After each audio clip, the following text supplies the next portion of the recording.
Hey guys, welcome back to the Duck Under with Austin Pettigrew, and today we're going to be covering the 141 weight class at the National Championships this year. So again, we'll start with the storyline.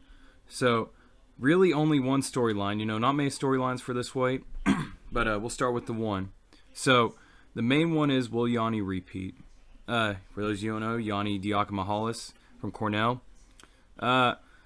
There were some people who could take him out, you could say. This was a tough weight class also. Had some unexpected surprises, which we'll see as we go through the weight class. But main one was, will Yianni Diakomahalis repeat as champion? He beat Bryce Meredith last year. Stole his senior year away from him by stealing the championship from him as a freshman. And, Yianni came back in the UNI versus Cornell match against Josh Alber. And we'll get to Josh Alber eventually. And but he had a great match against Josh Alber during that duel, and kind of showed us what Yianni's still made of. And he ran through the Ivy League championships as many thought he would, and so that kind of gets us into the national championships with him. So let's start getting into the All-Americans with this one. Again, not many storylines to talk about with this weight, unfortunately. Love talking about the storylines, but not many to talk about with this weight. And so let's look at Yianni's path. So Yianni had a tough path. I don't care what anyone says. Yianni's a close wrestler. He wrestled anyone close. But, Yianni had Chad Red in the second round. For those of you who don't know who Chad Red is, runner-up at Big Tens this year. An amazing story this year. All-American, former All-American who was a 16th seed. You kind of could say he was a little bit underseeded because of some stuff. But, beats Chad Red 7-3. Goes through Dom Demis. Surprising shock from this year's tournament. And who impressed me a lot. I'm not an OU fan by any means, but I'm a Dom Demis fan now, I can tell you that. My brother, big Dom Demis fan now. Not now, he has been. He's a big OU wrestling fan. But, again, Dom Demis had a close match, 5-1 with Yianni. Then you get into their semifinals match. Yianni versus Jaden Ironman. Boy, that was a match. Yianni ended up winning 6-5 and got to his championship. So before we talk about the finals, let's talk about his opponent, Joey McKenna. McKenna didn't have it much easier either. For the 1-2 seed, they had some pretty hard paths. But, Yianni faced 3 All-Americans before he went to the finals, and Chad Red, Dom Demis, and Jade Ironman whenever you look back at it. But let's get Joey McKenna. Second round match, he faces returning All-American Cade Brock. Cade Brock was an up-and-down wrestler this year, and I will get to him later. But, again, Cade Brock, up-and-down wrestler this year, but can always be a tough opponent for anyone. Mitch McKee. Mitch McKee was a shock this year. Always was good at freestyle, other forms of wrestler, but not much of a folk wrestler. He upped it this year, though. He became a good folk style wrestler. Then Nick Lee. The one man people thought could beat Joey McKenna. Joey McKenna ends up beating him 4-3 to get to the finals.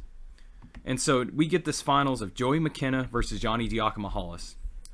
And again, kind of some controversial calls, you could argue. I don't think none of them were controversial. I did think Yianni did have 2 in the earlier of the match. I did think that last one that they gave 2, I thought that was 2, just for my own knowledge. But yeah. So you had Yianni Diakomahalis versus Joey McKenna, and Yianni ends up winning 6-4, in overtime. So Yianni ends up getting that decision.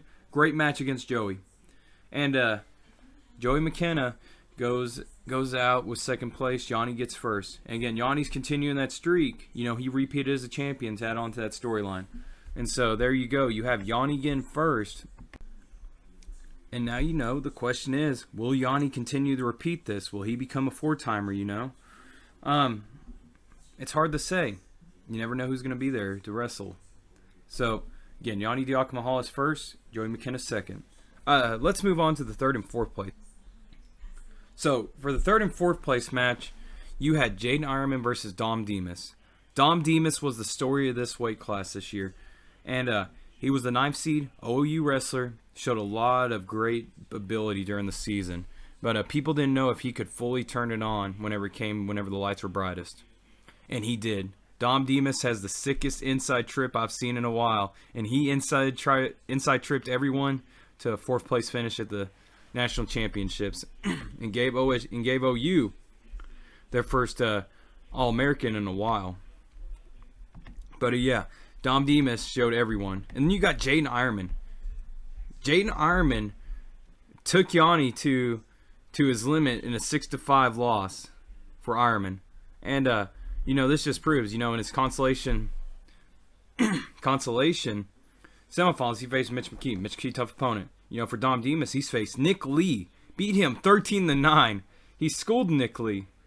But, Jaden Ironman ended off with a 2-0 finish. He outclassed Dom Demis because he's like, okay, I ain't tying up with this dude. He's going to inside trip me.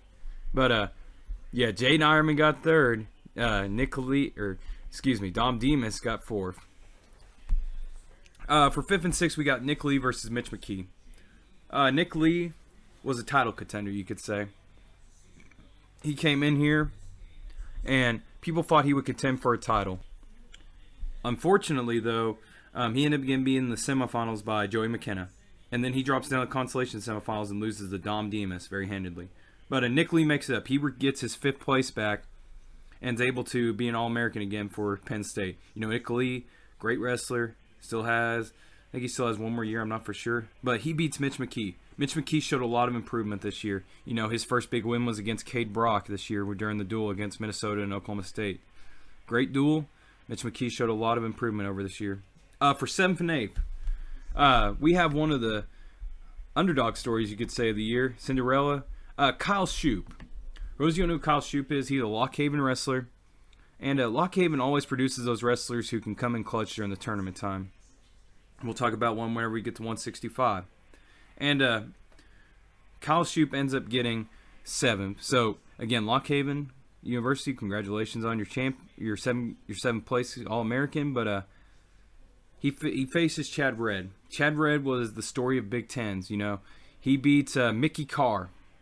And, whenever we get to their blood round, this is the most important blood round for these two because Kyle Shoup faces Cade Brock. Cade Brock's a returning All-American at 133. He bumps up, obviously. I'm not going to say obviously because I'm almost 100% sure it's because of Dayton Fix. And he bumps up in weight. Cade Brock was on and off this year. He had good times, he had bad times. And this close to being an All-American. And I believe next year he will be an All-American, in all honesty. I have my love-hate relationship with Cade Brock because the way he is. But, Kyle Shoup beats Cade Brock in the blood round. Tough blood round match. And, Chad Red faces Marin from Iowa. That's not a dude to slack on either. And Chad Red gets it done. And so you see in the 7th and 8th place match, Kyle Shoup versus Chad Red, where Chad Red absolutely does not win this match. He loses 11-3 to Kyle Shoup. And this proves that Lock Haven can produce these wrestlers who will be an All-Americans. And Chad Red also proved that, hey, I still have what it takes to be an All-American. I may be the 16th seed. That don't matter to me. I'm going to still go out there and wrestle and be an All-American. Most impressive, 2 wrestlers come to mind very easily. This is my first champion to say he was a most impressive wrestler, but that is Yianni Diakomahalis. Yianni was a magician during this weight class. He had a tough path. You have to face Chad Red in the 2nd round. You have to face Jaden Ironman in the semifinals.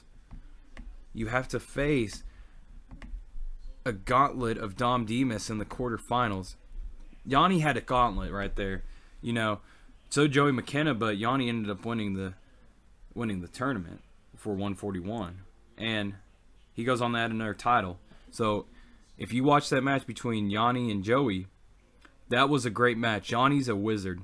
That dude can pull anything out of anywhere and be in position to win. As long as he's behind by 1 or ahead by 1, he will win. Yianni Diakomahalis is that clutch wrestler that this weight class I think's been missing for the past few years. Then you get Dom Demis. Dom Demis was impressive. Dom Demis showed everyone that OU had been kind of lost in the shuffle a little. And they hadn't had an All-American for about, I think, 4 years, maybe 3. I could be wrong. But, Dom Demis gives OU their first All-American in a few years. And so he proves that, this new coaching transition worked. Dom Demis is this boy from Ohio. His dad, I've learned, is like a judo master or something crazy. But, Dom Demis is a person to look out for in the next few years. I think he will be in the finals eventually against Yianni. And that's going to be a great match. Biggest disappointments, I have 2 of them. Mickey Carr from Illinois. You're ranked number 1 at Big Tens. You get 8th at Big Tens. You know, you still have a high ranking for somehow at national tournaments, but you do not come in clutch at all, my friend. And, you know, Mickey Carr, again, that dude, I don't know if he's battle injuring. I don't know what was wrong, but he was a major disappointment in this tournament. And I'm going to add one more too, Josh Albert. This may be just me, but I had high expectations for Josh Albert. And, you know, his second round match, actually I'm wrong, I'm right, second round match, he lost to Kyle Shoup, who ended up being an All-American. And, you know, in his blood round match, he had to face a tough opponent in no one because he did not make the blood round. But yeah, you know, Josh Albert, number 4 seed, should have All-American this year, but he didn't. And people talked about Josh Albert possibly being in the title contention. And eventually, you know, he went out early. And so that goes into it saying that, you know, Josh Albert still has a lot to work on. I don't know how many years he has left, but if Josh Albert wants to contend, he has to really work. Close All-Americans, I'm only going to give it to one because I feel like he was the closest out of anyone. Cade Brock. Cade Brock was this close from All-American again. And I feel like he will be an All-American again next year. So watch out for him. And, again, he's the watch out for wrestler for next year. Watch out for Cade Brock. So that's your non-All-American to watch out for. Because I believe Cade Brock will come back stronger than ever. I think this year was like an adjustment weight time. You know, he's never wrestled at this weight before. I'm not trying to make excuses for Cade Brock, but this was a new weight for him. And I think he was trying to adjust this weight. This was his adjusting year, so watch out for him to be an All-American next year. All right, guys, thanks for tuning in to the Duck Under Foston Pettigrew. And remember, duck and cover.